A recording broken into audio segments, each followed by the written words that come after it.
And to join your squares, just make sure your squares are facing the same side before you start joining them.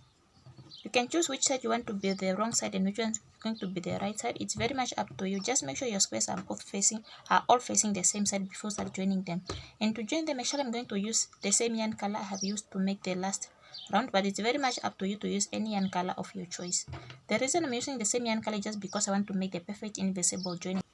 I'm going to join my squares using slip stitch, and I'm going to start in these back loops, or actually for the square that's facing me, I'm going to start in this loop that's facing the other side, which is actually the back loop. Just insert the hook, and remember, since in each corner there are 2 chains, actually you're going to start in those chain spaces. One of them, just chain 1 to fully attach your yarn, insert the hook back into that same stitch, grab your next square, and for the next square actually you're going to grab the loop that's facing you. So actually, which means you're going to use the loops that are facing each other for each square. Then you're going to join your squares using the slip stitch method. Just pull through the yarn like that. Now you have 2 loops on the hook. Now pull through this first loop through the first loop. That's slip stitch. Just do the same thing into the next chain like that. And remember, you're only grabbing 1 loop.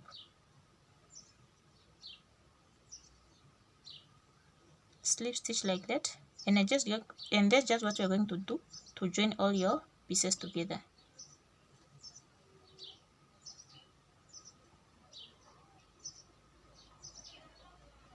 So just continue slip stitching in each stitch all the way until the end. Do not skip any stitch. And remember to work only in 1 loop for each square. Actually, just try to work only in 1 loop at a time per square. And just remember, you're only working into these loops that are facing each other.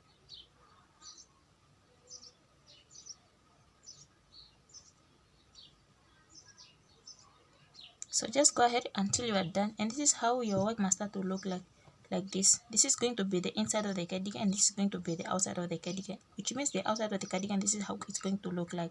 So this is the reason I'm using the same yarn color as the one I have used for the last round, actually just to create this perfect invisible joining. So just go ahead until you reach this part. I'm sure how I'm going to attach this next 2 squares to this first 2 squares.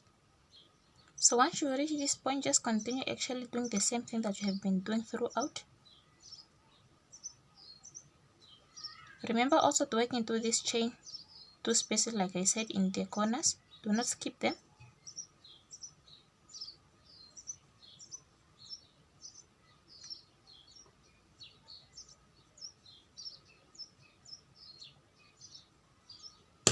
So once you are done joining your first 2 squares together, next you are going to attach your next 3rd and 4th square.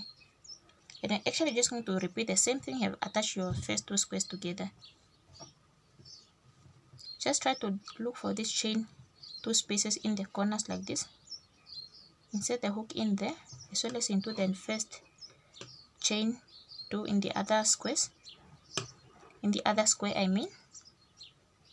Just slip stitch like that into the next chain as well. Slip stitch.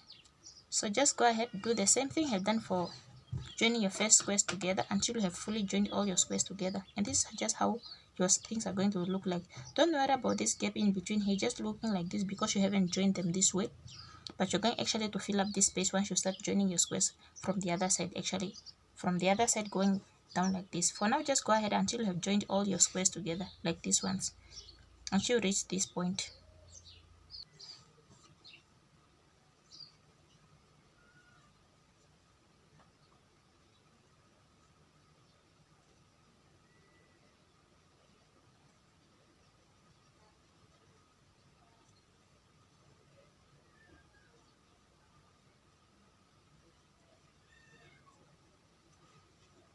Make sure at the end here you must also complete this last chain 2 spaces in these last corners as well.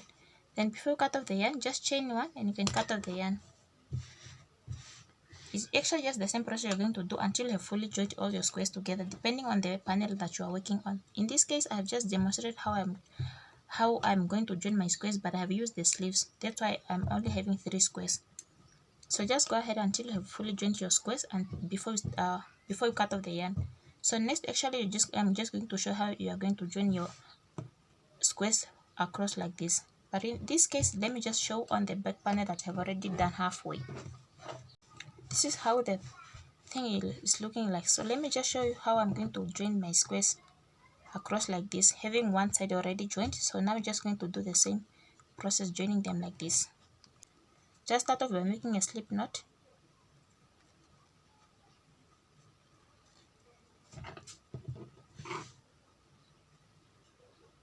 Starting this chain to one of the chain in the corners. Chain on to fully attach the yarn. Insert the hook back into the same loop as well as into the first stitch for the next square, which is actually also the first one. Just slip stitch like that into the next loop as well. You are still working in the corner, slip stitch. So just go ahead, do the same thing in each stitch across all the way until the end.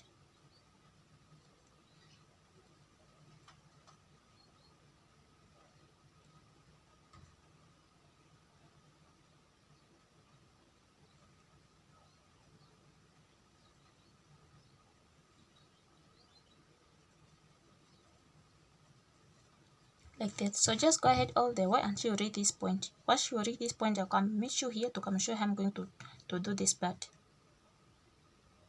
So once you reach this point, actually just try to look for this chain spaces in here. You can just actually just slip stitch in one of the chain space, even one of them, at least just to avoid having so many spaces between. Now you have to move to the other side. Actually you have to move across this part that you have joined to this other side and look for one of these chain spaces in the corner here, just to fill up this space to avoid having so many spaces between your granny squares. So just go ahead, slip stitching in each stitch like usual all the way until the end, and actually just to repeat the same process until you have fully joined all your squares together. So just go ahead doing that, slip stitching all the way until the end here. Once you reach the end, just chain one, cut off the yarn. You can use these squares to make your blanket or cardigans or whatever project you would like to make.